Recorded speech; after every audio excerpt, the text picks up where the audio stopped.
ഇരിക്കാൻ കഴിയുന്നെങ്കിൽ യോഗത്തിന് പോകാതിരിക്കത്തില്ല. അവസാന ശ്വാസം എടുക്കുന്ന വരെ സുവിശേഷം പറഞ്ഞ് അവസാനിക്കണമെന്നാണ് എൻ്റെ ആഗ്രഹം. അത് ദൈവത്തോളം സഹായിക്കും. പ്രിയമാനോട് കൂടെ ദൈവത്താൽ സ്നേഹിക്കപ്പെട്ട നിങ്ങളുടെ നടുവിൽ കർത്താവിനെ ഉയർത്തുവാനിടയായത് വളരെ സന്തോഷമാണ്. കാഴ്ച വാങ്ങി, കേൾവി കുറഞ്ഞു, ഓർമ്മയും കുറഞ്ഞു. എങ്കിലും ദൈവം നടക്കും. ഇവിടെ ഞങ്ങൾ സ്നാനപ്പെടാൻ പോകുന്നു.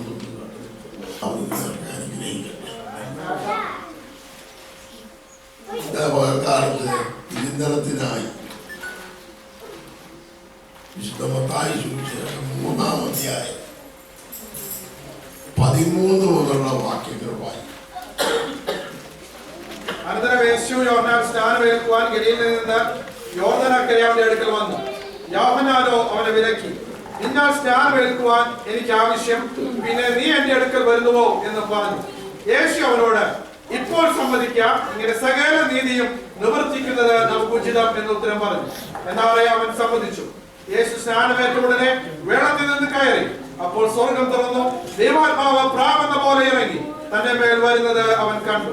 ഇവൻ എന്റെ പ്രിയപുത്രൻ, ഇവനിൽ ഞാൻ പ്രസാദിച്ചിരിക്കുന്നു എന്ന് സ്വർഗത്തിൽ നിന്നൊരു ശബ്ദവും ഉണ്ടായി. പരിശുദ്ധ പിതാവേ, വിലയേറിയ നാമത്തിനായിട്ട് സ്തോത്രം.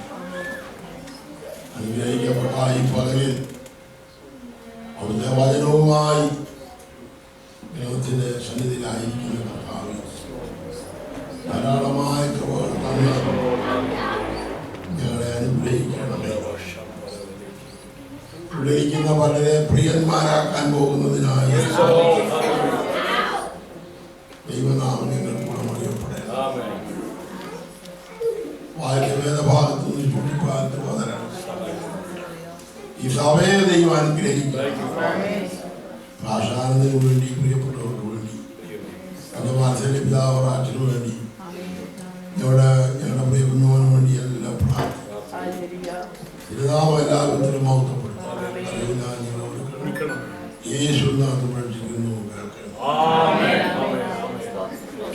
വാഴ്ത്തപ്പെട്ട മശിഹാ തമ്പുരാൻ സ്നാനപ്പെട്ട വൃത്താന്തത്തെ കുറിച്ച് രേഖപ്പെടുത്തിയിരിക്കുന്ന പ്രധാന വേദഭാഗമാണ് നമ്മളിവിടെ വായിച്ചത്.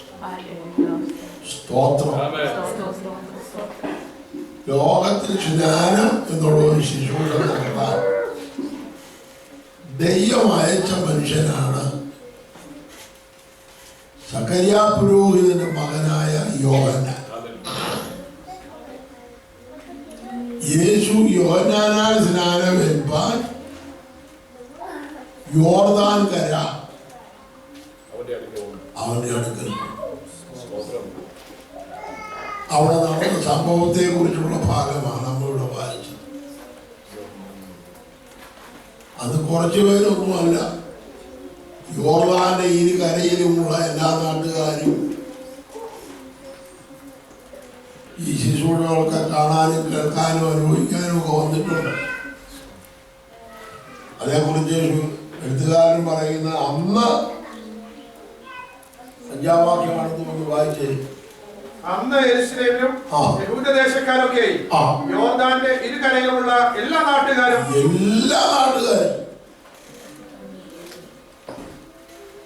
അപ്പോൾ ഇത്ര മാത്രം പ്രാധാന്യമുള്ള ഒരു ശുശ്രൂഷയായി നമുക്ക് ഓർക്കണം. എല്ലാ നാട്ടുകാരും, ചെറിയവരെന്നില്ല, വലിയവരെന്നില്ല, എല്ലാവരെയും ഉൾക്കൊള്ളുന്നവർ. പക്ഷെ ഈ വന്നവരെയെല്ലാം ഇവിടെ സ്നാനപ്പെടുത്തിയില്ല. ഒത്തിരി പേര് വന്നു എന്നുള്ളത് സത്യമാണ്. എന്നാൽ അവിടെ സ്നാനപ്പെട്ടതല്ല.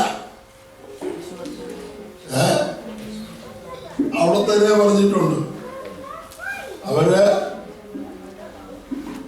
തങ്ങളുടെ പാപ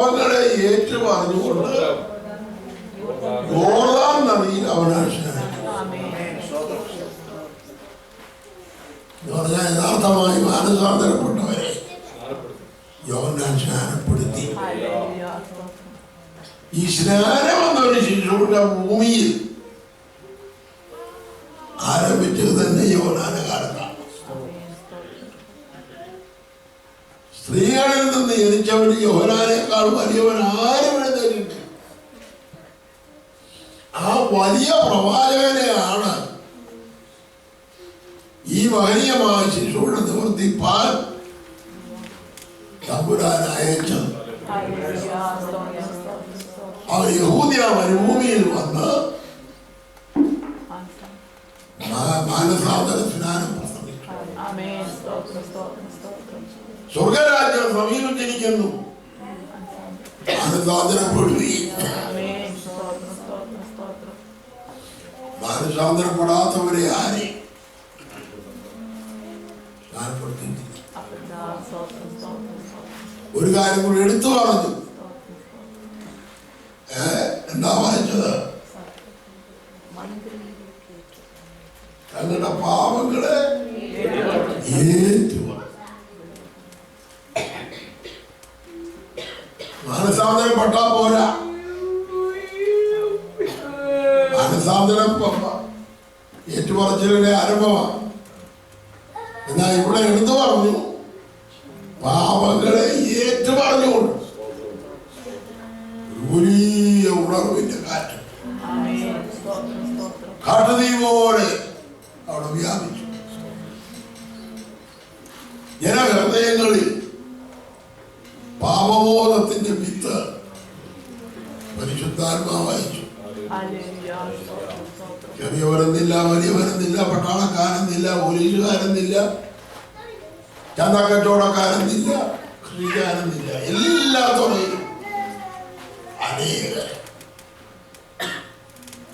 വലിയ ഉണർവിന്റെ ഒരു കാറ്റടിച്ചു. സ്വർഗത്തിലേക്ക് പോകുവാൻ ഒരു വലിയ കൂട്ടത്തെ ആ മരുഭൂമിയിൽ ദൈവം ഒരുക്കി. സ്തോത്രം. കഴിഞ്ഞ 2000 കൊല്ലമായിട്ടും ഈ സുവിശേഷം നിന്നിട്ടില്ല. ഇന്നും സുവിശേഷം വ്യാപിച്ചുകൊണ്ടിരിക്കുക. ദൈവരാജ്യത്തിന്റെ ശക്തി, ദൈവവചനത്തിന്റെ സത്യം എത്ര എത്ര എത്ര അനുഗ്രഹമായി നിവർത്തിക്കപ്പെട്ടുകൊണ്ടിരിക്കുന്നു. ദൈവമക്കൾ അനുഗ്രഹിക്കപ്പെട്ടവരാലേ അവര് ഭാഗ്യശാലികളാണ്. ഈ ഭാഗ്യങ്ങളുടെ മധ്യത്തിൽ നമ്മളെ കൂടെ ദൈവമാക്കി. അതാ നമ്മളുള്ള നേട്ടം. സ്തോത്രം.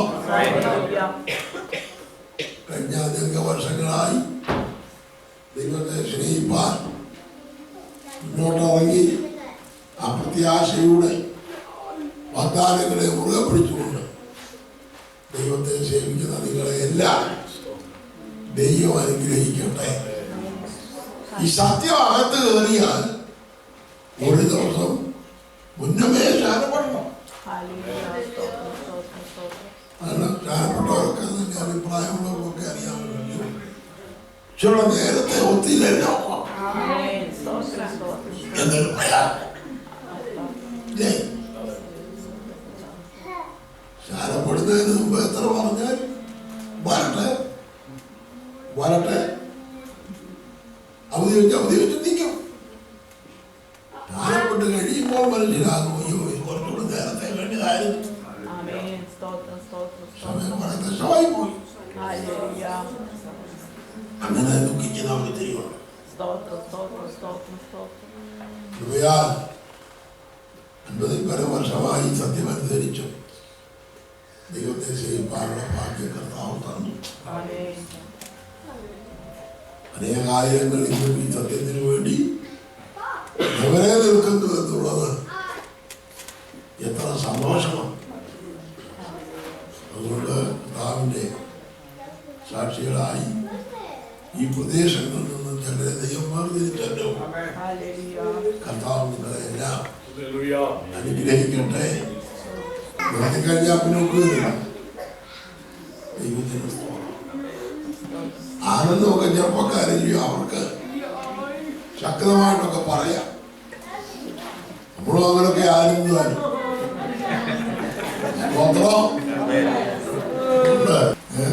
കഴിഞ്ഞ കാലങ്ങളിൽ ഈ സത്യമനുസരിച്ച് കർത്താവിനെ ദ്രവിപ്പാൻ ഇറങ്ങിയ സന്തോഷമുള്ള മുഖങ്ങളുണ്ടല്ലോ, അവരെ എല്ലാം ദൈവം അനുഗ്രഹിച്ചുകൊണ്ടിരിക്കുക. സ്നാനപ്പെട്ട് കൃപയിൽ നിൽക്കുന്നവർ ഒറ്റ എണ്ണം തോറ്റിട്ടില്ല. അതാണ് നമുക്കുള്ള നേട്ടം. അതുകൊണ്ട് ദൈവരാജ്യത്തിന്റെ കെട്ടുപണിക്കായി ദൈവം ചെറിയ ഒരുക്കുന്നു. അങ്ങനെ ഈ സ്ഥലത്ത് നിന്നും ദൈവം ചെറിയ എഴുന്നേൽപ്പിച്ചിരിക്കുന്നു. കർത്താവിനെ എല്ലാം അനുഗ്രഹിക്കട്ടെ. എന്തുവായി സ്നാനം? എന്തിനാണ് സ്നാനപ്പെടുന്നത്? ഇപ്പൊ വന്ന് വലിയ പശക ഉണ്ടായിക്കൊണ്ടിരിക്കുക. എന്നാൽ ഒരു കാര്യം വ്യക്തമാണ്, നമ്മുടെ ജീവിതത്തിന്റെ എല്ലാം മാതൃകാ പുരുഷൻ യേശു ക്രിസ്തു.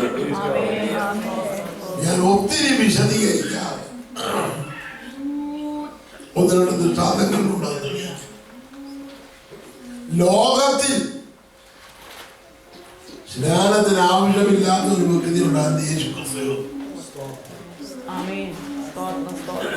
അവനെ പോലെ ഉത്തമ പുരുഷൻ ആരുണ്ട്? പാപം ചെയ്യാത്തവൻ ആരുണ്ട്? പാപം ഇല്ലാത്തവൻ ആരുണ്ട്? പരിശുദ്ധാത്മാവ് പറഞ്ഞു അവനിൽ പാപമില്ല, അവൻ പാപം ചെയ്തിട്ടുമില്ല. സ്തോത്രം. അവൻ സ്നാനപ്പെട്ടതൊക്കെ മാനസാന്തരപ്പെട്ട് പാപങ്ങളിലേക്ക് പറഞ്ഞവൻ. എന്നാൽ ഇവിടെ ഏറ്റുപറഞ്ഞതിന്റെ ആവശ്യം വന്നില്ല. സ്വർഗത്തിലെ ദൈവത്തിന്റെ പ്രിയപുത്രനായി മറിയയിൽ ജാതനായ യേശു തമ്പുരാൻ ഈ ലോകത്തിൽ ഇറങ്ങി വന്ന് ദൈവനീതി നിവർത്തിപ്പാനാണ്. ആ ദൈവനീതിയുടെ നിർവഹണത്തിൽ ആദ്യത്തെ സംഭവമാണ് തന്റെ സ്നാനം. അതുകൊണ്ടാണ് പറഞ്ഞത് ഇങ്ങനെ സകല നീതിയും നിവർത്തിക്കുന്നത് നമുക്ക്.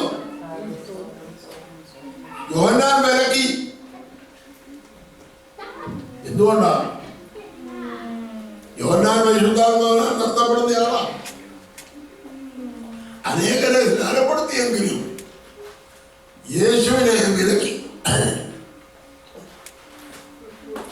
നിന്നാൽ സ്നാനമേൽപ്പാൻ എനിക്കാവശ്യം, പിന്നെ നീ എന്നെ എടുക്കരുത്. കാരണം ദൈവപുത്രനായ ക്രിസ്തു, പിതാവ് പുത്രൻ പരിശുദ്ധാത്മാവെന്ന ത്രിയേക ദൈവത്തിലെ രണ്ടാമത്തെ ആളത്വമാണ് യേശു. ആ ദൈവപുത്രനെ സ്നാനപ്പെടുത്തുവാൻ ഞാൻ യോഗ്യനോ? അതുകൊണ്ടാണ് യോഹന്നാൻ വിളിക്കുന്നത്. അപ്പോൾ കർത്താവ് പറഞ്ഞു, ഇപ്പോൾ സമ്മതിക്കുക, ഇങ്ങനെ സകല നീതിയും നിവർത്തിക്കുന്നത് നമുക്ക് ഉചിതമെന്ന് ഉത്തരം. സ്നാനപ്പെടുന്ന നിനക്കും സ്നാനപ്പെടുത്തുന്ന എനിക്കും ഒരുപോലെ യോഗ്യമായതാണ് ഈ നടക്കാൻ പോകുന്നത്.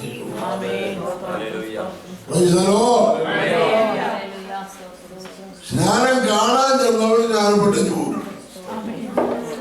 സ്തോത്രം. ഇതെന്താണെന്ന് കാണാൻ ചെന്നവർ. അപ്പോൾ ദൈവാത്മാവ് ഹൃദയങ്ങളോട് ഇടപെട്ടുകൊണ്ടിരിക്കും. എപ്പോഴാണ് ഒരുവനിൽ പാപബോധം ഉണ്ടാകുന്ന അറിയത്തില്ല. കർത്താവിന്റെ മഹത്വം. 40 കൊല്ലത്തിനപ്പുറത്ത് ഇറങ്ങിയവർക്കൊക്കെ അറിയാം. അയ്യോ, എന്ത് വലിയ പോരാട്ടങ്ങൾ, എത്ര വലിയ ഉപദ്രവങ്ങൾ, പീഡനങ്ങൾ ഇതിനെയൊക്കെ മുമ്പിൽ അനുഭവിച്ചിട്ടുണ്ടെന്നറിയാം. എന്നാൽ നമ്മുടെ ദൈവം തന്റെ പ്രവൃത്തി ചെയ്തുകൊണ്ടിരിക്കുകയാണ്. ബഹുമാനപ്പെട്ട ഉണ്ണൂണിസാറിന്റെ പുസ്തകത്തിൽ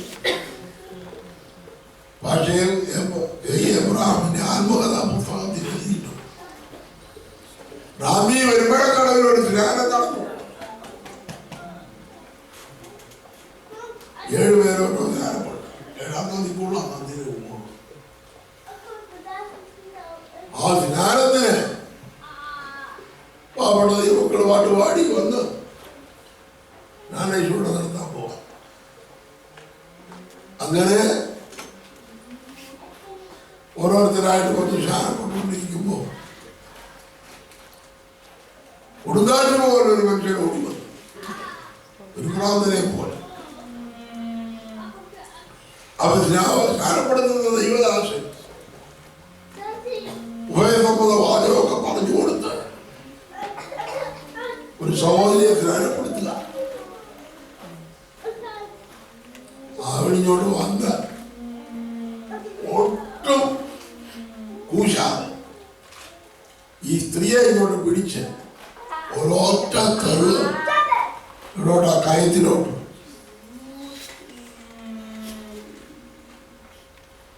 കുടിയന്മാർക്ക് ഒരു പേടിയുള്ളൂ. അവനെന്നാ ബോധം?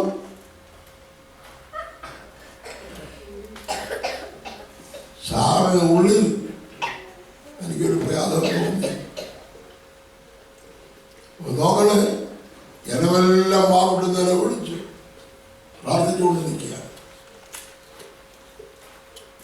അവർ കൈ ഉയർത്തി സ്തോത്രം ചെയ്ത് പ്രാർത്ഥിച്ച് കയറിപ്പോയി. അന്ന് ആ മനുഷ്യന് തലയ്ക്ക് സുബോധമില്ലാതെ ഭ്രാന്തനെ പോലെയായി.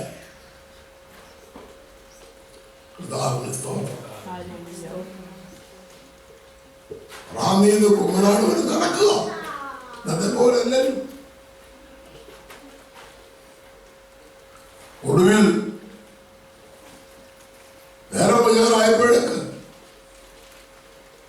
അവർ 2-3 പേര് കുമ്മനാട്ട് വന്നു. സാറിന്റെ അടുത്ത് വന്ന് ക്ഷമയോദിക്ക് ലഭിക്കുകയൊക്കെ ചെയ്തു. കർത്താവ്, ദൈവത്തിന്റെ ദാസൻ ഞങ്ങളോട് ക്ഷമിക്കണം, ഞങ്ങള് തെറ്റ് ചെയ്തു പോയി. പറഞ്ഞു, കുഴപ്പമില്ല, പ്രാർത്ഥിക്കാം.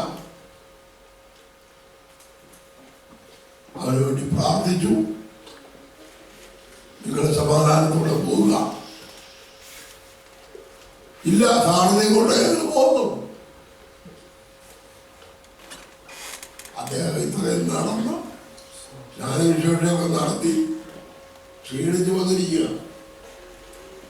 കുമ്മനാട് മുതൽ റാന്നി വരെ നടക്കാന്ന് പറഞ്ഞാൽ നിങ്ങൾ വിചാരിക്കുന്നു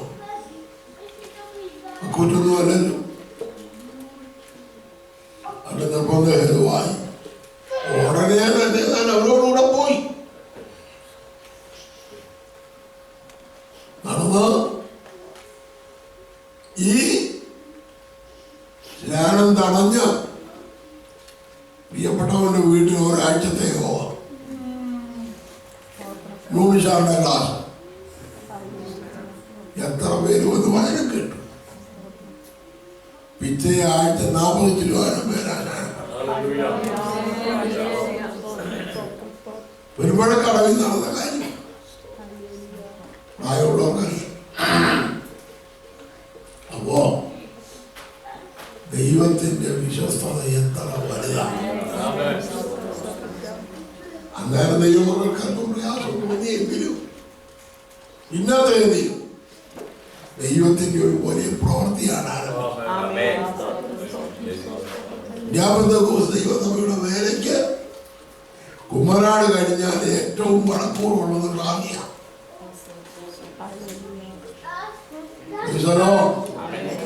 റാന്നിയുടെ എല്ലാ ഭാഗങ്ങളിലും മർത്തോമാക്കാരനില്ല, യാക്കോബക്കാരനില്ല, കനാനക്കാരനില്ല, CSIക്കാരെന്നില്ല, ഒത്തിരി ഒത്തിരി ഒത്തിരി നൂറുകണക്കിന് സഭകളും അതുപോലെ വർദ്ധിച്ചു. പ്രാർത്ഥിക്കാനില്ലയോ പ്രാർത്ഥനയും ഒക്കെ. അപ്പൊ പിന്നെ ഞാൻ കൂടുതൽ പറയണ്ട. നല്ല പുസ്തകമൊക്കെ എഴുതിയിട്ടുണ്ടെന്ന് എനിക്കറിയാം. അപ്പോ ദൈവാത്മാവിന്റെ പ്രവൃത്തി അങ്ങോട്ട് ആരംഭിച്ചു കഴിഞ്ഞപ്പോ എതിരായി നിന്ന് അനേകം മനുഷ്യർ വലിയ ഉണർവ് അങ്ങോട്ടായി. മദ്യപാനികൾ മദ്യപാനം നിർത്തി, പുകവലി നിർത്തി, കേസുള്ളവര് നിലവ് പ്രാപിച്ച് കേസ് പിൻവലിച്ചു. എന്തെല്ലാം സംഭവങ്ങൾ ആ ദിവസങ്ങളിൽ നടന്നെന്നറിയാം. ഉണ്ണിസാറിന്റെ പുസ്തകത്തിലുണ്ട് ഈ പറഞ്ഞ ചരിത്രം. പുസ്തകം നിങ്ങളുണ്ടെങ്കിൽ വായിച്ച് നോക്കണം കേട്ടോ. ഞാൻ മുമ്പ് കറിയൊന്നുമല്ല, യാഥാർത്ഥ്യമാണ്. സത്യത്തിന് നേരെ കണ്ണടയ്ക്കുവാൻ ആർക്കും കഴിയും. സത്യം ഒന്നേ ഉള്ളൂ, സത്യം ജയിക്കൂ. വിശ്വസിക്കുന്ന ദൈവത്തെ അതുകൊണ്ട് പ്രീതി ഇതയോളം ദൈവത്തിന്റെ ആത്മാവ് തന്റെ സഭയിലേക്ക് ആത്മാക്കളെ ഒരുക്കിക്കൊണ്ടിരിക്കും. ഇവിടെ നാം വായിച്ചല്ലോ, അക്കാലത്ത് യേശു യോഹന്നാൻ ഗലീലയിൽ നിന്ന് യോർദാനക്കരെ അവന്റെ അടുക്കൽ വന്നു. യോഹന്നാനോട് വിലക്കി, ഞാൻ സ്നാനമേൽക്കുവാൻ എനിക്ക് ആവശ്യം, പിന്നെ നീ എന്റെ അടുക്കൽ വരുന്നുവോ എന്ന് പറഞ്ഞു. അപ്പോൾ ഇവിടെ വിലക്കിയത് കാര്യം എന്താ? നിന്നാൽ സ്നാനമേൽക്കാനില്ല, എന്റെ അടുക്കൽ വരുന്നു. കാരണം യോഹന്നാൻ പോയി, ദൈവപുത്രനെ ഞാൻ സ്നാനപ്പെടുത്തുന്നു.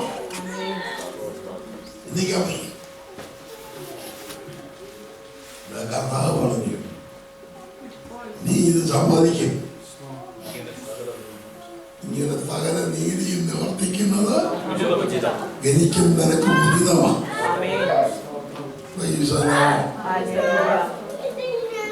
ആ സ്നാനപ്പെട്ട യേശു കയറിയപ്പോൾ സ്വർഗം തുറന്നു. ദൈവാത്മാവ് ഇറങ്ങി തന്റെ മേൽ വരുന്നത് അവൻ കണ്ടു. ഇവനുടെ പ്രിയപുത്രൻ, ഇവനിൽ ഞാൻ പ്രസാദിച്ചിരിക്കുന്നു എന്ന സ്വർഗത്തിന്റെ ശബ്ദവും ഉണ്ടായി. അവിടെ ഒരു സാക്ഷ്യം നടന്നു.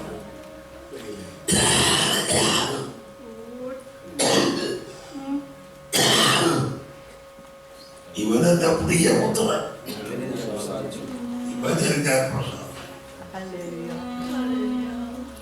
സ്വർഗത്തിലെ കർത്താവ് ദൈവത്തിന്റെ പ്രിയപുത്രനാണ്. എന്നാൽ ലോകത്തിനത് പരിചയമായത് ഇവിടെ യേശു ജ്ഞാനപ്പെട്ട ദിവസമാണ് താൻ പ്രിയപുത്രനെന്ന് സ്വർഗം പ്രഖ്യാപിച്ചത്. അപ്പൊ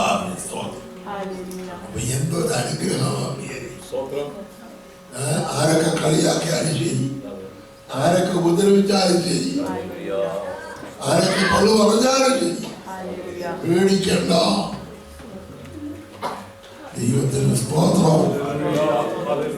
ദൈവം തന്നെ അനുഗ്രഹിക്കുക.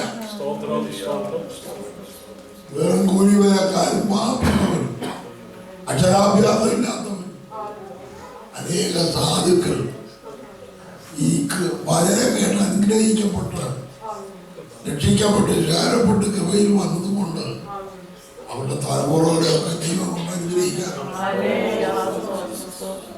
സമ്പന്നന്മാരുടെ ഭവനങ്ങളെ കാട്ടി ഈ പാവപ്പെട്ടവരുടെ കുടുംബങ്ങളെ ദൈവം കൊണ്ട് ഉയർത്തി. അവരൊക്കെ അനുഗ്രഹിക്കപ്പെട്ടു. അവരുടെ നന്മയും സന്തോഷവും ഒക്കെ കണ്ടപ്പോ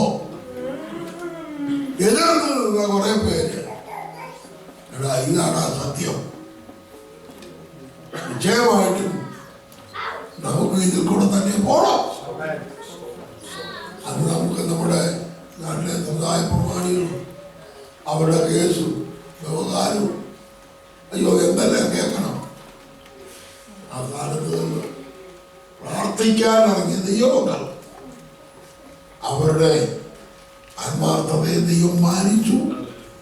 അനേകരെ സത്യത്തെ പിൻപറ്റി.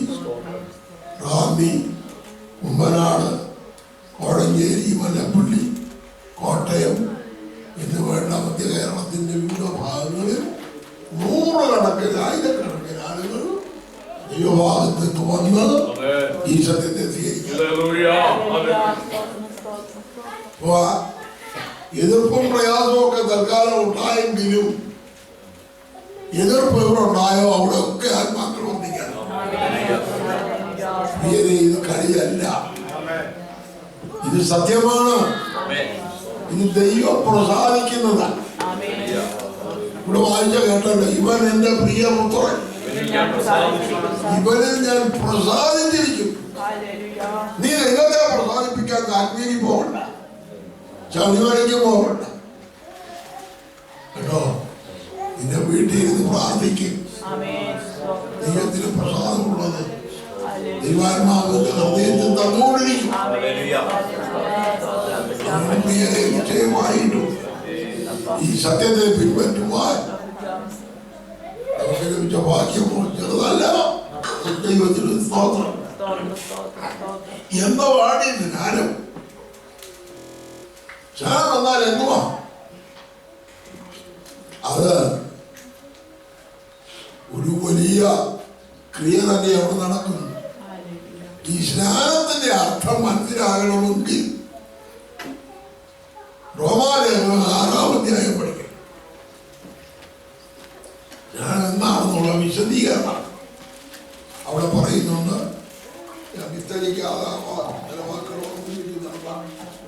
റോമാലേഖനം 6-ാം അധ്യായം അതിന്റെ 3 മുതലുള്ള ചില വാക്യങ്ങളൊന്നുമില്ല. യേശുക്രിസ്തുവിനോട് ചേരുവാൻ സ്നാനമേറ്റവരായ നാം എല്ലാവരും അതിന്റെ മുകളിൽ കൂടെ വായിക്കും. ആകയാൽ നാം എന്ത് പറയേണ്ടു? ധർമ്മപരികേണ്ടതിനെ പാപം ചെയ്തുകൊണ്ടിരിക്കുകയെന്നും ഒരു നാളും വരുത്. പാപസംബന്ധമായി മരിച്ചവരായ നാം ഇനി അത് ജീവിക്കുന്നത് എങ്ങനെ? അല്ല, യേശുക്രിസ്തുവിനോട് ചേരുവാൻ സ്നാനമേറ്റവരായ നാം എല്ലാവരും അവന്റെ മരണത്തിൽ പങ്കാളികളാകുവാൻ സ്നാനമേറ്റിരിക്കുന്നു എന്ന് നിങ്ങൾ അറിയുന്നുവല്ലോ. അവ എന്തിനാ സ്നാനപ്പെടുന്നതെന്ന് വ്യാഖ്യാനം കൂടാതെ അവിടെ പറഞ്ഞു. യേശു ക്രിസ്തുവിനോട് അപ്പൊ എതിർക്കുന്നവരൊരു കാര്യം ഓർത്തോളൂ. യേശു ക്രിസ്തുവിനോട് ചേരാൻ ഒക്കുന്നില്ലേ പിന്നെ ആരഭിയാനോട് ചേരാൻ? അവൾ ധ്യാനപ്പെടുന്നത് യേശു ക്രിസ്തുവിനോട് ചേരാൻ. ഇതിന്റെ മുകളിലെ ബോധനം പറയുന്നുണ്ട്, പാപസമൂഹമായി മരിച്ചവരായ നാം ഇനി അതിൽ ജീവിക്കുന്നത്. അപ്പോ ഒന്നിലധികം മരണത്തെ കുറിച്ച് പറയുന്നുണ്ട്. ലേഖനത്തിൽ വായിക്കുമ്പോൾ കാണാം, അതിക്രമങ്ങളാലും പാപങ്ങളാലും മരിച്ചവരായിരുന്ന നിങ്ങളെ അവർ ഉയർപ്പിച്ചു. കണ്ടോ? അപ്പോൾ സ്വാഭാവികമായ മരണം ഈ ശരീരത്തിൽ നിന്ന് വേർപെട്ടു പോകുന്നതല്ല. ഒരാൾ മരിച്ചു എന്ന് പറയുന്നത് നമുക്കറിയാം, അയ്യോ പോയി, ഇവിടെ കൊണ്ട് നടക്കാനേ പറ്റുന്നു. എന്നാൽ ആത്മീയവശത്തെ മരണമെന്ന് പറയുന്നത് അതിക്രമങ്ങളാലും പാപങ്ങളാലും മരിച്ചവർ. ആറാമത്തെ ലംഘനത്തിന്റെ ശമ്പളമാണ് മരണം. അവിടെ പരിശുദ്ധാത്മാവ് പറഞ്ഞു, പാപത്തിന്റെ ശമ്പളം മരണമത്രേ. ദൈവത്തിന് സ്തോത്രം. എന്നാൽ ഇവിടെ ബോധനം ചോദിക്കുകയാണ്, പാപസംബന്ധമായി മരിച്ചവരായ നാം ഇനി ആദ്യം ജീവിക്കുന്നത് എങ്ങനെ? അപ്പൊ പാപത്തിൽ മരിച്ചവരുമുണ്ട്, പാപസംബന്ധമായി മരിച്ചവരും. ഇതൊക്കെ ഒത്തിരി വിശദീകരിച്ച് പഠിക്കേണ്ടതും പഠിപ്പിക്കേണ്ടതുമാണ്. ദൈവമക്കളെ സംബന്ധിച്ച് പാപസംബന്ധമായി മരിച്ചവരാണ്. എന്നാൽ ഒരു സ്വാഭാവിക മനുഷ്യൻ പാപത്തിൽ മരിച്ചവൻ. കണ്ടോ അതിന്റെ വ്യത്യാസം? അതുകൊണ്ട് അവൻ മദ്യപിക്കുന്നതിനോ വറിക്കൂത്തിന് പോകുന്നതിനോ മറ്റൊരുത്തനെ തല്ലുന്നതിനോ ഏത് അനാവശ്യത്തിനും എടുത്തിയാണ്. കാരണം പാപത്തിൽ മരിച്ചവന്.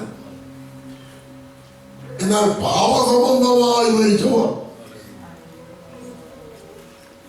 അവർക്ക് ഇങ്ങനെ പദ്യമൊക്കെയുണ്ട്. ദൈവത്തിന് സ്തോത്രം.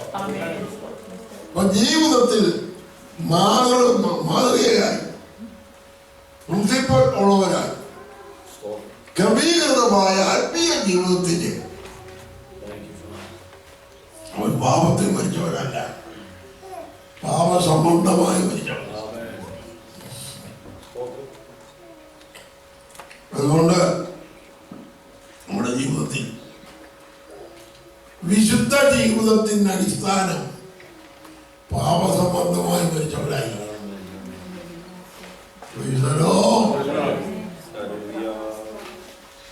പാപസംബന്ധമായി മരിച്ചവരായ നാം ഇനി അത് ജീവിക്കുന്നത്. ഇനിയിപ്പോ ഇവിടെ ധ്യാനപ്പെടാൻ പോകും. ആരാ ധ്യാനപ്പെടേണ്ടത്? പാപസംബന്ധമായി മരിച്ചവർ. എന്നാ കുടിച്ചിടാൻ പോവാൻ പേടിക്കണ്ട. മരിച്ചാൽ എന്ത് ചെയ്യണം? കുടിച്ചിടണം. അയ്യോ നിനക്കെയാണോ അങ്ങനെ? തത്വത്തിൽ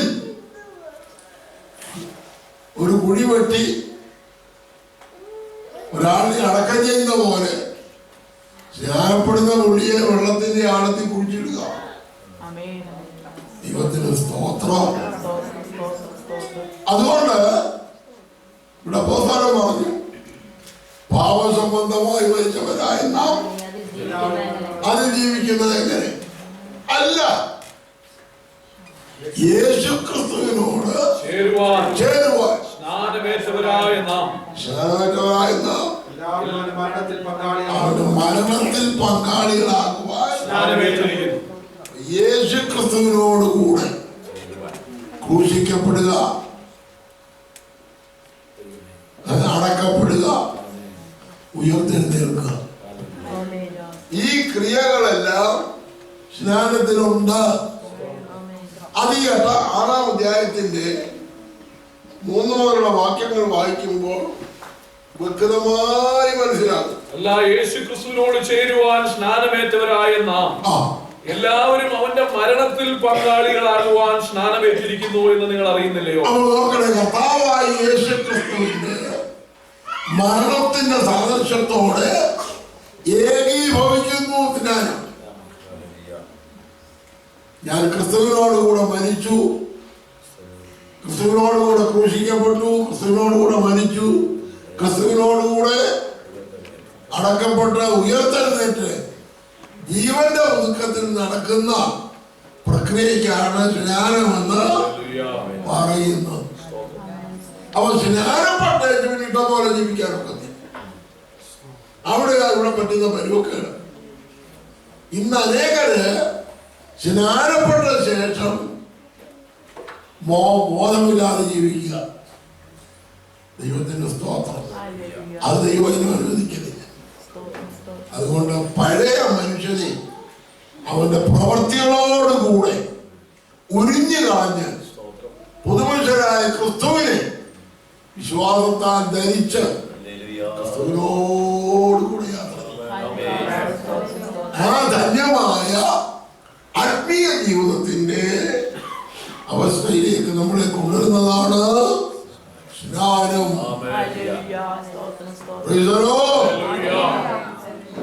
അതുകൊണ്ട് അനുഗ്രഹിക്കപ്പെട്ട ശുശ്രൂഷയിൽ ദൈവം നിങ്ങളെ നടത്തുന്നതിനായി ഞാൻ ദൈവത്തെ സ്തുതിക്കുന്നു. ക്രിസ്തുവിനോടുകൂടെ ക്രൂശിക്കപ്പെട്ടു, ക്രിസ്തുവിനോടുകൂടെ മരിച്ചു, ക്രിസ്തുവിനോടുകൂടെ അടക്കപ്പെട്ട്, ക്രിസ്തുവിനോടുകൂടെ ഉയർത്തെഴുന്നേറ്റ് ജീവന്റെ ഒതുക്കത്തിൽ നടക്കുന്ന ഈ 5 കാര്യങ്ങൾ എടുത്തു പറഞ്ഞിരിക്കുന്നു സ്നാനത്തെ സംബന്ധിച്ച്. ദൈവത്തിന് സ്തോത്രം. അതുകൊണ്ട് സ്നാനപ്പെട്ട വിശ്വാസി ഉയർത്തെഴുന്നേറ്റ ജീവിതം. ഒരു നിലയത്തിൽ അപ്പോസ്തലൻ പറയുന്നു, ഒരു ക്രിസ്തുവിലായാൽ പുതിയ സൃഷ്ടിയാകുന്നു, പഴയത് കഴിഞ്ഞു. അപ്പോൾ സ്നാനപ്പെട്ടവർ ദൈവ പൈതൽ ഉയർത്തെഴുന്നേറ്റ് സ്വർഗത്തിൽ ജീവിക്കുന്ന ഒരു ദൈവമകനായിട്ട് തന്നെ അറിയപ്പെടണം. വിശദീകരിക്കേണ്ട കാര്യമാണെങ്കിൽ ഒന്ന് രണ്ട് വാക്കുകൊണ്ട് ഞാൻ നിർത്താം. കൊലോസ്യ ലേഖനം 3-ാം അധ്യായം എടുത്താൽ 16 ഭാഗം വായിക്കും. ആകയാൽ നിങ്ങൾ ക്രിസ്തുവിനോട് കൂടെ ഉയർത്തെഴുന്നേറ്റിരിക്കുന്നു എങ്കിൽ ക്രിസ്തു ദൈവത്തിന്റെ വലത്തുഭാഗത്ത് ഇരിക്കുന്നിടമായ ഉയരത്തിലുള്ളത് അന്വേഷിപ്പേ. റോമാലേഖനത്തിൽ മരണത്തെ കുറിച്ചും അടക്കത്തെ കുറിച്ചും ക്രൂശിക്കപ്പെടുന്ന അവസ്ഥയെ കുറിച്ചും ഒക്കെ പറഞ്ഞിട്ട് ഇവിടെ പറയുകയാണ്, ആകയാൽ ക്രിസ്തുവിനോട് കൂടെ ഉയർത്തെഴുന്നേറ്റിരിക്കുന്നു. ക്രിസ്തുവിന്റെ വലത്തുഭാഗത്ത്, ക്രിസ്തു ദൈവത്തിന്റെ വലത്തുഭാഗത്ത്. അതുകൊണ്ട് ഉയരത്തിലുള്ളത് അന്വേഷിക്കണം. അപ്പോൾ ധ്യാനപ്പെട്ട ഒരു ദൈവവചനം എപ്പോഴും ഉയരത്തിലുള്ളത് അന്വേഷിച്ച് ജീവിക്കുന്നു. അതെന്തോ ഉയരത്തിലുള്ളത്? സ്വർഗീയ അനുഗ്രഹങ്ങളാൽ നിറയപ്പെടുന്ന ഒരു ആത്മീയ ജീവിതത്തിന്റെ ഉടമയാണ് ദൈവവിധം. ആ ഉയരത്തിലുള്ളത് അന്വേഷിച്ച് ജീവിക്കുമ്പോഴാണ് സ്തോത്രവും ഹല്ലേലൂയയും അന്യഭാഷയും ആരാധനയും എല്ലാം വർദ്ധിച്ചുകൊണ്ടിരിക്കും. പറയാതെ സ്തോത്രം ചെയ്തുകൊണ്ടിരിക്കും. അന്യമായി നടത്തപ്പെടുക. അവന്റെ ആഹാരം മന്നായ. മരുഭൂമിയിൽ ഇസ്രായേൽ മക്കൾ മന്നായ തിന്നിരിക്കുന്നുണ്ട്. അവർക്ക് ആഹാരം മന്നായാലും വെട്ടാനും പോകണ്ട, കളിക്കാനും പോകണ്ട, കച്ചവടം ചെയ്യാനും പോകണ്ട.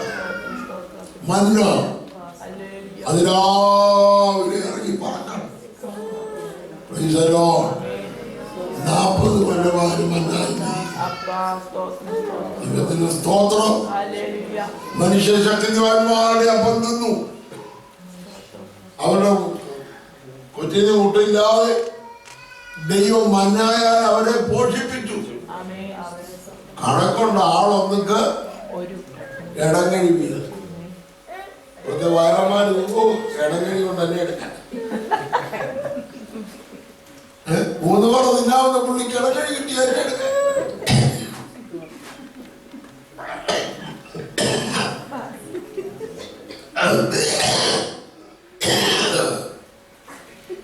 ദൈവം തരാൻ തുടങ്ങിയാൽ തമ്പുരാനെ ഞങ്ങളിലെ ആ ഇടങ്ങഴി മതി. നിനക്ക് അനുഗ്രഹം. സ്തോത്രം. അതുകൊണ്ട് അവർക്കുള്ള ആഹാരം മന്നായ. അവർ യോഗ്യതയിലിരിക്കുകയാണ്. ഇവിടെ വായിച്ചല്ലോ കൊലോസ്യ ലേഖനത്തിൽ, ആകയാൽ ക്രിസ്തുവിനോടുകൂടെ ഉയർത്തെഴുന്നേറ്റിരിക്കുന്നെങ്കിൽ ക്രിസ്തു ദൈവത്തിന്റെ വലത്തുഭാഗത്തിരിക്കുന്ന ഇടമായ ഉയരത്തിലുള്ളത് അന്വേഷിപ്പീൻ. പിന്നെ ഭൂമിയിലുള്ളതല്ല, ഉയരത്തിലുള്ളത് തന്നെ ചിന്തിപ്പീൻ.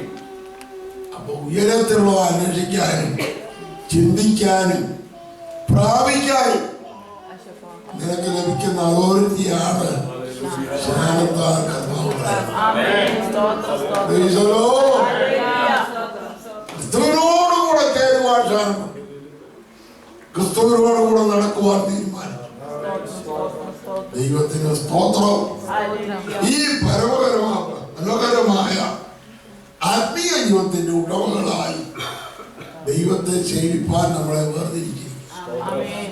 അവിടെ കൂടെ മരിക്കുക, കൂടെ ഉയർക്കുക, കൂടെ അടക്കപ്പെടുക, അതിന്റെ എല്ലാം കാര്യങ്ങൾ താഴോട്ട് എടുത്തു പറഞ്ഞിരിക്കും. 6-ാം ലേഖനം 6-ാം അധ്യായം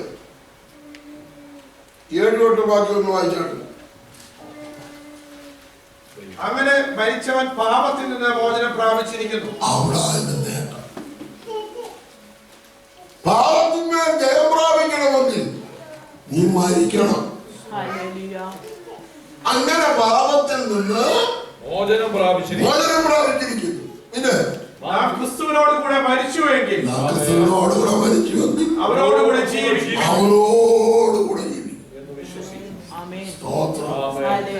അടുത്തത് ക്രിസ്തു മരിച്ചിട്ട് ഉയർത്തെഴുന്നേറ്റിരിക്കുകയാണ്. ഇനി മരിക്കുകയില്ല. മരണത്തിന് അവന്റെ മേൽ ഇനി കർത്തൃത്വമില്ല. ഒരു യജമാനൻ എന്ന പോലെ നിന്നെ കർത്തൃത്വം ചെയ്യുന്നതായ ശക്തിയാണ് പാപം. എന്നാൽ നീ മരിച്ചുപോയി. അതുകൊണ്ട് മരണത്തിന് നിന്റെ മേൽ കർത്തൃത്വം ഇല്ല. ഒരു വിശ്വാസിയായി പാപത്തിന്മേലും രോഗത്തിന്മേലും തിന്മയുടെ മേലും മരണത്തിന്മേലും എല്ലാം ജയം പ്രാപിച്ച ഒരു വിശ്വാസിയാണ് ദൈവം.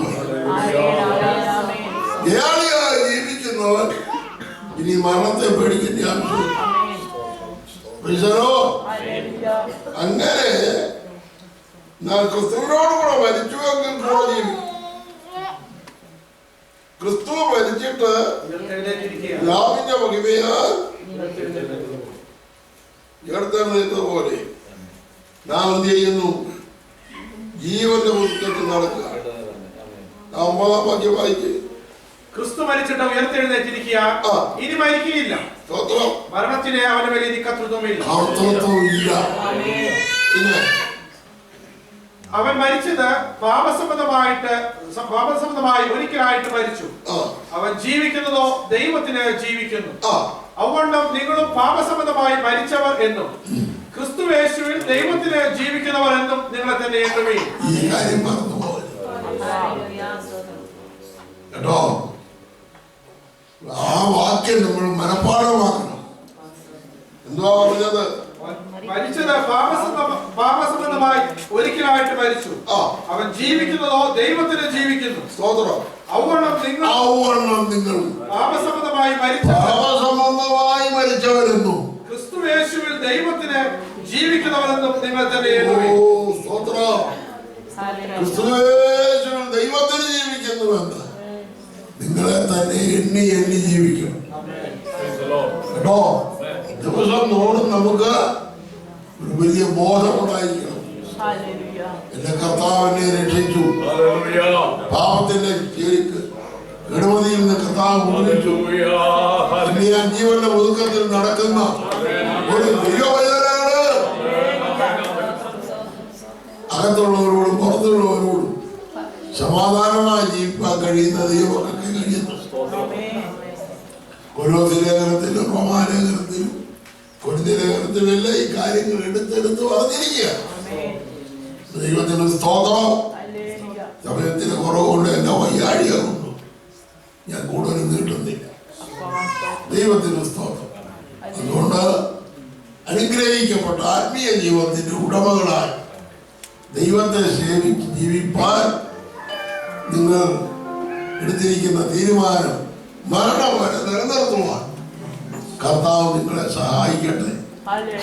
അതുകൊണ്ട് പഴയ മനുഷ്യനെ അവന്റെ പ്രവൃത്തികളോട് കൂടെ ഒഴിഞ്ഞു കളഞ്ഞ് ജീവന്റെ ഒതുക്കത്തിൽ നടക്കുന്ന ആത്മീയ ജീവിതത്തിന്റെ ഉടമകളാണ് ദൈവമക്കൾ. കൊലോസ്യ ലേഖനം നോക്കിക്കാട്ട് 3-ാം അധ്യായം.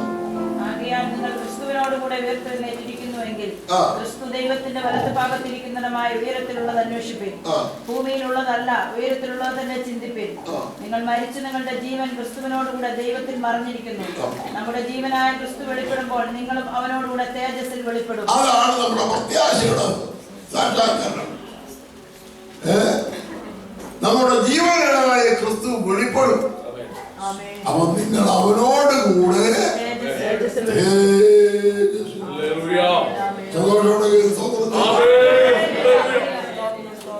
അതുകൊണ്ട് വളരെ സൂക്ഷിച്ച് ജീവിക്കണം. എന്തൊക്കെയാ?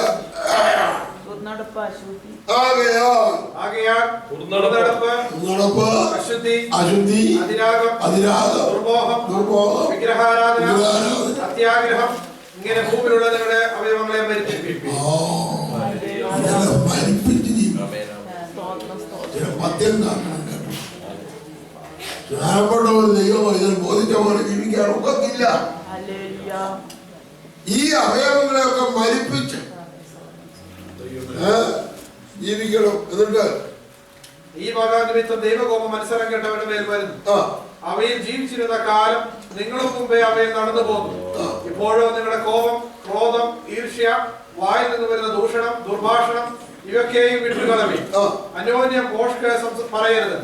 നിങ്ങൾ പഴയ മനുഷ്യനെ അവന്റെ പ്രവൃത്തികളോടുകൂടെ ഉരിഞ്ഞു കളഞ്ഞ് തന്നെ സൃഷ്ടിച്ച അവന്റെ പ്രതിമ പ്രകാരം പരിജ്ഞാനത്തിനായി പുതുക്കം പ്രാപിക്കുന്ന പുതിയ മനുഷ്യനെ ധരിച്ചിരിക്കുന്നുവല്ലോ. അതുകൊണ്ട് പിന്നെ നിങ്ങൾ ദൈവത്തിന് പ്രിയരാണ്. വാക്യം. അതുകൊണ്ട് ദൈവത്തിന്റെ വൃതന്മാരും വിശുദ്ധന്മാരും പ്രിയരുമായി മനസ്സലിവ്, ദയ, താഴ്മ, സൗമ്യത, ദീർഘക്ഷമ എന്നിവ ധരിച്ചുകൊണ്ട് അന്യോന്യം പൊറുക്കുകയും ഒരുവനോട് ഒരുവൻ വഴക്കുണ്ടായാൽ തമ്മിൽ ക്ഷമിക്കുകയും ചെയ്യും. ഇതാണ് മാതൃകാപരമായി സ്നാനപ്പെട്ട് കയറി വരുന്ന ഒരു ദൈവമൈതൽ ആയുഷ്കാലം മുഴുവനും ഇങ്ങനെ ജീവിക്കണം. അല്ലെ വളർന്നു പോകൽ.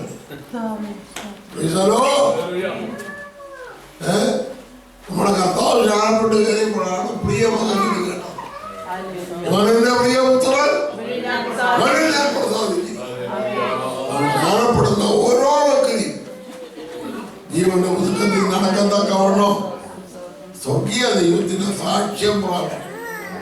അതുകൊണ്ട് നിങ്ങൾ പ്രിയരായി ദൈവത്തിന്റെ പുത്രന്മാരും വിശുദ്ധന്മാരും പ്രിയരുമായി മനസ്സലിവ, ദയ, താഴ്മ, സൗമ്യത, അന്യോന്യം പൊറുക്കുകയും ഒരുവനോടൊരു വഴക്കുണ്ടായാൽ തമ്മിൽ ക്ഷമിക്കുകയും ചെയ്യും. കർത്താവ് നിങ്ങളോട് ക്ഷമിച്ച പോലെ നിങ്ങളും ചെയ്യും. എല്ലാറ്റിനും മീതെ സമ്പൂർണ്ണമായ സ്നേഹം ധരിപ്പിൻ. ക്രിസ്തുവിന്റെ സമാധാനം നിങ്ങളുടെ ഹൃദയങ്ങളിൽ വാഴട്ടെ. അതിനല്ലോ നിങ്ങൾ ഏകശരീരമായി വിളിക്കപ്പെടുന്നു. ഇതിൽ കൂടുതൽ എന്തോ വാഗ്ദത്തം വേണം. ക്രിസ്തുവിന്റെ സമാധാനം ഹൃദയങ്ങളിൽ വാഴട്ടെ.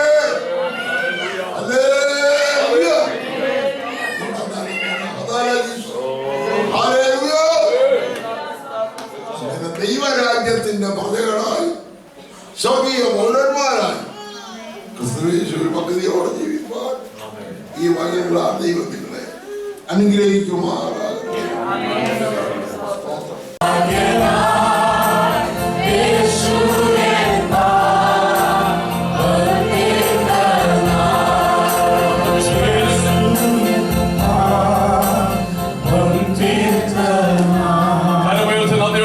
സ്തോത്രം ചെയ്യാം.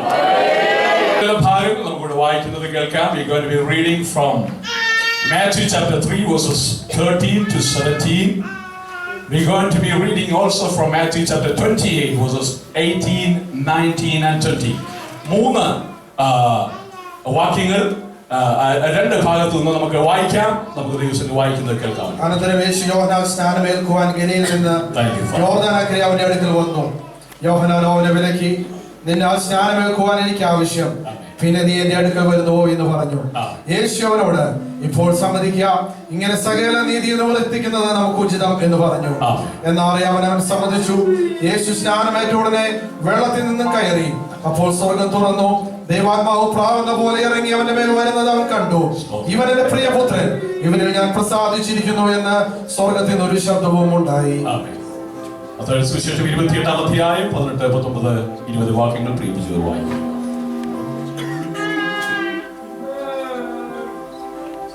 യേശു അടുത്തെന്നാൽ സ്വർഗത്തിലും ഭൂമിയിലും സകല അധികാരം എനിക്ക് നൽകപ്പെട്ടിരിക്കുന്നു.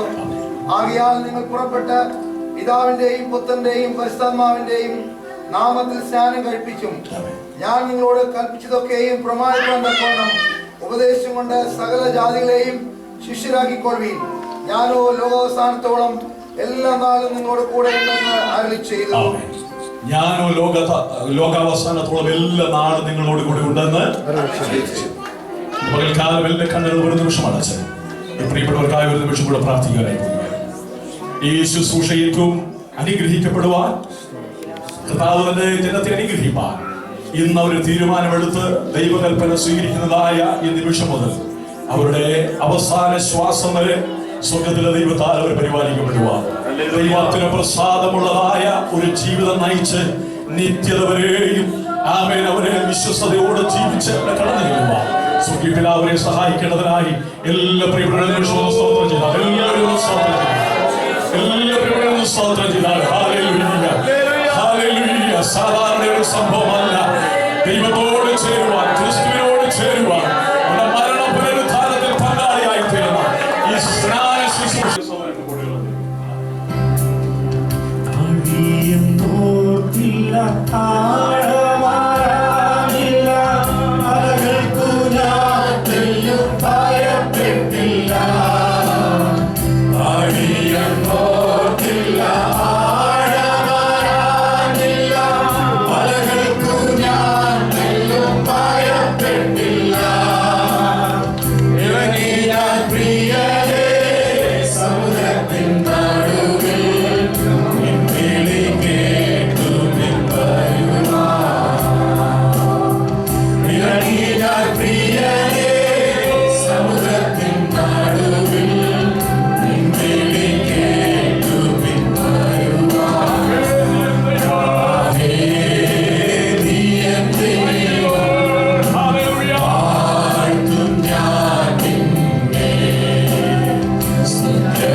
ഷെറിൻ സഹോദരിയോട് ഞാൻ ചോദിക്കുന്നു, മാനവകുലത്തിന്റെ പാപത്തിന്റെ രക്ഷയ്ക്ക് വേണ്ടി താണലോകത്തിലേക്ക് ഇറങ്ങി വന്ന കർത്താവായ യേശു ക്രിസ്തു 33.5 വർഷക്കാലം ഈ ഭൂമിയിൽ ജീവിച്ചു താൻ ദൈവപുത്രനെന്ന് വ്യക്തമായി തെളിയിച്ച ശേഷം നമ്മുടെ പാപങ്ങളെ ചുമന്നുകൊണ്ട് കാൽവരി ക്രൂശിൽ കയറി മരിച്ച് അടക്കപ്പെട്ട് 3-ാം നാൾ ഉയർത്തെഴുന്നേറ്റ് ഇന്ന് പിതാവിന്റെ വലതുഭാഗെ ജീവനോട് ഇരുന്ന് നമുക്ക് വേണ്ടി മധ്യസ്ഥത വഹിക്കുന്നു.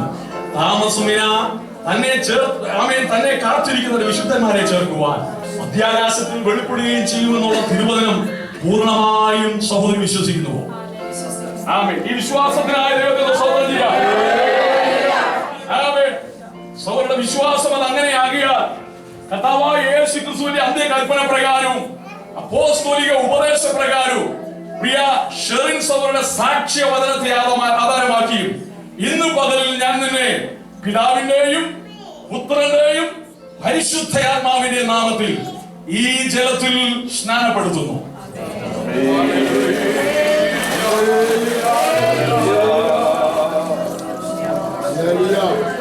മരണപര്യന്തം വിശ്വസ്തയായിരിക്കാം, മരണപര്യന്തം വിശ്വസ്തയായിരിക്കാം, എന്നാൽ ജീവകിരീടം നിനക്ക് ലഭിക്കും. ബലമുള്ള കരങ്ങളിൽ തരുന്നു. യേശുവിൻ നാമത്തിൽ തന്നെ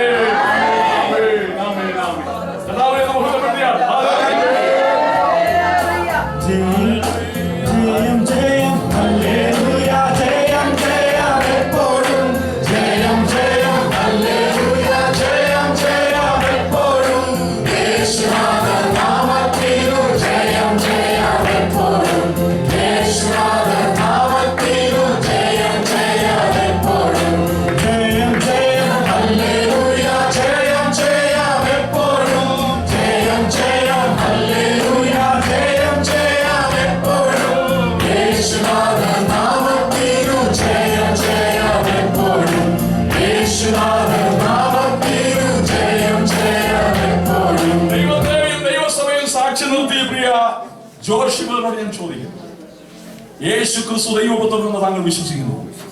മാനവകുലത്തിന്റെ പാപത്തിന് പരിഹാരമായി തീരുവാൻ 2000 വർഷങ്ങൾക്ക് മുമ്പ് ഈ താണലോകത്തിലേക്ക് ഇറങ്ങി വന്ന് ആമേൻ ദൈവപുത്രനെന്ന് വ്യക്തമായി തെളിയിച്ച് 33.5 വർഷക്കാലത്തെ ജീവിതത്തിന് ശേഷം നമ്മുടെ പാപങ്ങളെ വഹിച്ചുകൊണ്ട് ക്രൂശിന്മേൽ കയറി അവൻ കാൽവരി ക്രൂശിൽ മരിച്ചു, അവൻ അടക്കപ്പെട്ടു, അവൻ 3-ാം നാൾ ഉയർത്തെഴുന്നേറ്റു. അവൻ ഇന്ന് സ്വർഗത്തിൽ പ്രിയ സഹോദരന് വേണ്ടി മധ്യസ്ഥത വഹിക്കുന്നുണ്ടെന്ന് പൂർണ്ണമായും വിശ്വസിക്കുന്നുണ്ട്. തന്നെ കാത്തിരിക്കുന്ന വിധവന്മാരെ ചേർക്കുവാൻ താമസമിന മധ്യാകാശത്തിൽ അവൻ വെളിപ്പെടുവാൻ പോകുന്നത് വിശ്വസിക്കുന്നുണ്ടോ? അന്ത്യത്തോളം അവന്റെ സാക്ഷിയായി ഞാൻ നിന്നുകൊള്ളാമെന്നുള്ളതായ പൂർണ്ണമായ ഒരു തീരുമാനവും കൂടെ സഹോദരന്റെ ജീവിതത്തിൽ എടുത്തിട്ടുണ്ടോ? ആമേൻ. അങ്ങനെയെങ്കിൽ പ്രിയ സഹോദരന്റെ സാക്ഷ്യവചനത്തെ ആധാരമാക്കി കർത്താവായ യേശു ക്രിസ്തുവിന്റെ അന്ത്യകൽപ്പന പ്രകാരവും അപ്പോസ്തോലിക ഉപദേശ പ്രകാരവും ഞാൻ പ്രിയ ജോഷിവറിനെ ഇന്ന് പകലിൽ പിതാവിന്റെയും പുത്രന്റെയും പരിശുദ്ധാത്മാവിന്റെയും നാമത്തിൽ ഈ ജലത്തിൽ സ്നാനപ്പെടുത്തും.